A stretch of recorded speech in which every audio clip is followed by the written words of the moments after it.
ஓம் சாய்ராம். என் அன்பு செல்லமே, என்னுடைய அழகான தங்கமே, வாழ்க்கையில் அதிகமாக கஷ்டங்களை பட்டுவிட்டு இப்பொழுது என்னிடம் நான் தெரியாமல் இந்தந்த விஷயத்தில் இறங்கிவிட்டேன், தெரியாமல் சில விஷயத்தை செய்துவிட்டேன். ஆனால் இப்பொழுது என்னுடைய வாழ்க்கையில் அடுத்தடுத்த கட்டங்கள் என்னென்ன செய்ய போகிறேன் என்பது கூட தெரியாமல் நிலை தடுமாறி நிற்கிறேன். என்னுடைய வாழ்க்கையில் எல்லாவற்றையும் சரி செய்து கொடுங்கள் சாயி என்று நீ கேட்கிறாய். அம்மா, என்னிடம் வந்துவிட்டாய் அல்லவா?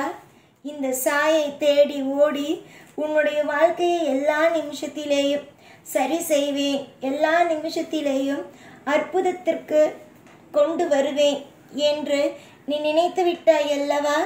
இதற்கு பிறகு உன்னுடைய வாழ்க்கையின் கலக்கம் எதற்கு, பயம் எதற்கு? உன்னுடைய அற்புதமான நேரம் துவங்கிவிட்டது, உன்னுடைய அதிசயமான நேரம் ஆரம்பித்து விட்டது. எதை பார்த்தாலும் பயம், குழப்பம், நடுக்கம், இப்படியே ஒவ்வொன்றும் உன்னுடைய வாழ்க்கையில் இருக்கிறது. எல்லாமே உன்னுடைய வாழ்க்கையில் சிறப்பானதாகவே அமைய போகிறது. யோசித்துப்பார், ஒவ்வொரு விஷயத்தையும் யோசித்துப்பார், ஒவ்வொரு விஷயத்தையும் உன்னுடைய வாழ்க்கையில் அற்புதமாக நினைத்துப்பார். இந்த சாய் உனக்காக எப்பேற்பட்ட காரியத்தை எல்லாம் ஒரு சுலபமாக சில சமயத்தில் செய்து கொடுத்திருக்கிறேன் என்று சுலபமாகவே கொடுத்திருக்கிறேன். ஆனால் எதுவாக இருந்தாலும் இப்பொழுது இருக்கும் நபர்களுக்கு என்ன தெரியுமா தோன்றுகிறது? ஒரே ஒரு விஷயம் மட்டும்தான். அது என்னவென்றால், எப்பொழுதும் எல்லா நிலையிலும் எல்லா பொழுதிலும் ஒவ்வொரு நிமிஷமும் அவர்கள் கேட்க கேட்க ஒவ்வொரு விஷயத்தையும் செய்து கொடுத்து கொண்டே இருக்க வேண்டும். அப்பொழுதுதான் தெய்வம்.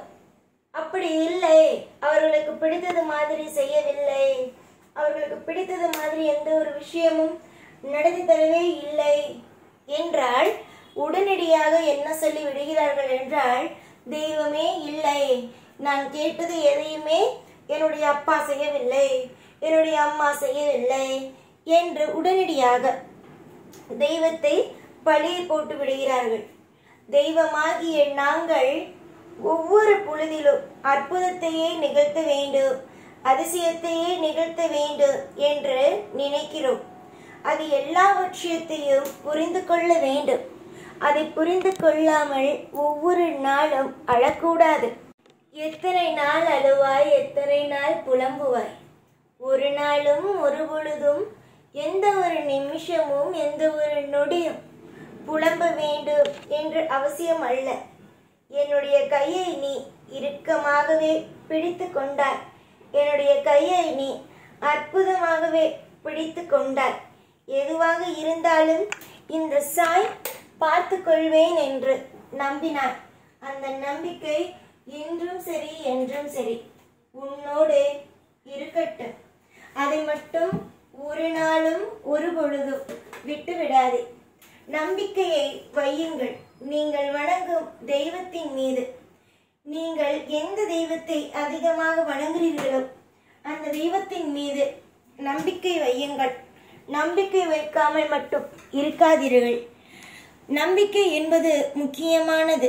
அது எவ்வளவுக்கு எவ்வளவு உங்களுடைய வாழ்க்கையை நீங்கள் மகிழ்ச்சியோடு நம்பிக்கையோடு செய்கிறீர்களோ அந்த அளவுக்கு உங்களுடைய வாழ்க்கையில் வெற்றிகளை அடைவீர்கள். நிறைய நிறைய தோல்வி, நிறைய நிறைய பாரம், நிறைய நிறைய ஏமாற்றம், இது மட்டும்தான் உன்னுடைய வாழ்க்கையில் சுற்றி கொண்டே இருக்கிறது. இதற்கு பிறகு ஏமாற்றமோ, இதற்கு பிறகு மன உளைச்சல்களோ, இதற்கு பிறகு வாழ்க்கையில் நாம் இதை இழந்து விட்டோமே, அதை இழந்து விட்டோமே என்று சொல்வதோ இனிமேல் கிடையாது. ஆனாலும் என்ன, கொஞ்சம் கவனமாக இருந்தால் சிறப்பாகவே இருக்கும். என்றும் உன்னுடைய நல்லது உன்னுடன் தான் இருக்கும். ஆனாலும் அலட்சியம் என்பது வாழ்க்கையை வீணாக்கும் தானே. அந்த அலட்சியம்தான் வேண்டாம் என்கின்றேன். புரிந்ததா? நிறைய நல்ல விஷயங்களும் நிறைய நிறைய அற்புதமான விஷயங்களும் நடக்கப் போகிறது.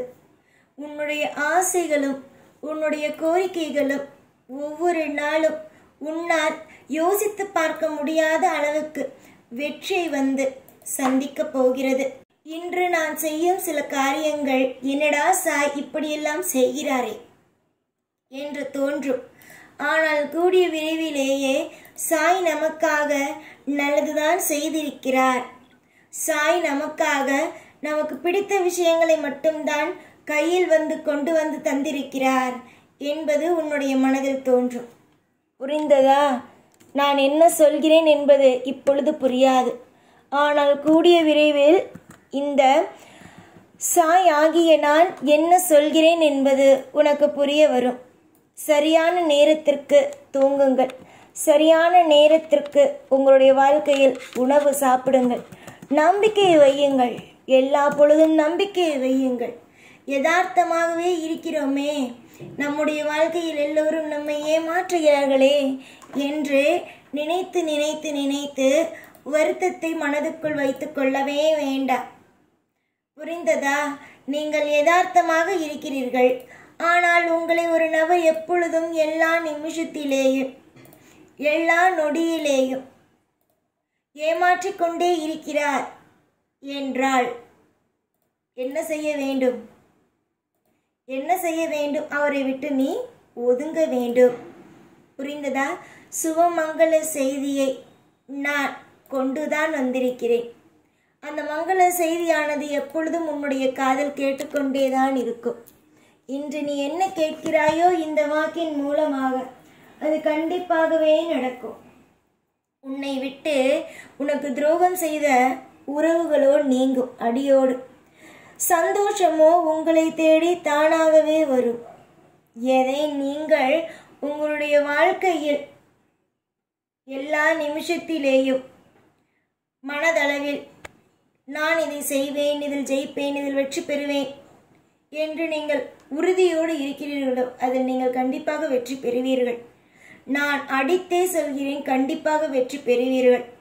துரோகம் என்ற ஒன்று உங்களுடைய வாழ்க்கையில் இப்பொழுது நடந்திருக்கலாம். ஆனால் இதற்கு பிறகு நடக்காமல் நான் பார்த்து கொள்வேன். அலட்சியங்களோ மனதில் விரக்திகளோ என்றும் தேவையே அல்ல. நிதானமும் வாழ்க்கையில் மிகப்பெரிய ஆசைகள் உங்களுக்கு இருக்கிறது அல்லவா? அதனுடைய எண்ணங்களும் மட்டும் உங்களுக்கு இருந்தால் போதும். எப்பொழுதும் எல்லா நாளும் உங்களுக்கு துணையாகவும் இருந்து உங்களுக்கு பாதுகாப்பையும் கொடுத்து உங்களை வாழ வைப்பேன் இந்த சாய். ஓம் சாய்ராம்.